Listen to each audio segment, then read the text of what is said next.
Le prix de l'essence en chute libre dans de nombreux pays. C'est la conséquence de la baisse du prix du pétrole qui est à son plus bas depuis 2004. Et ce n'est sans doute pas fini car l'offre ne fait que s'agrandir ces derniers temps. Laura Duhamel. Qu'il est loin le temps où la peur de manquer de pétrole faisait trembler l'Occident. Aujourd'hui, la planète regorge d'or noir. Conséquence, le prix du baril est en chute libre. En 18 mois, il a perdu 2/3 de sa valeur pour tomber à $36 pour le Brent, du jamais vu depuis 2004. Première victime de cette déchéance, les pays exportateurs membres de l'OPEP. Le FMI évalue à 275 milliards de dollars leur manque à gagner. Leurs finances publiques sont dans le rouge. Pour autant, l'organisation a ce mois-ci refusé une fois de plus d'abaisser son niveau de production. Nous avons décidé de reporter cette décision à la prochaine réunion de l'OPEP, jusqu'à ce que la situation de la production mondiale soit plus claire, afin de se mettre d'accord sur un chiffre.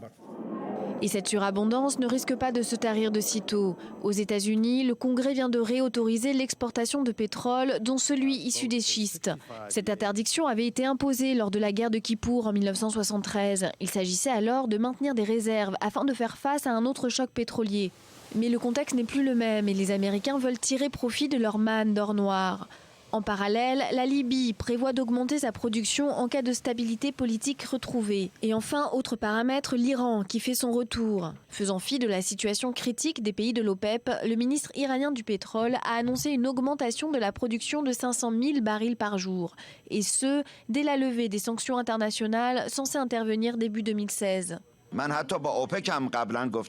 Nous ne négocierons pas avec l'OPEP pour augmenter notre production. Nous les en informerons seulement pour qu'ils s'adaptent. Aucun rééquilibrage de la production n'est donc en vue. Et pourtant, parallèlement à ce surplus d'or noir, la demande, elle, n'en finit pas de stagner.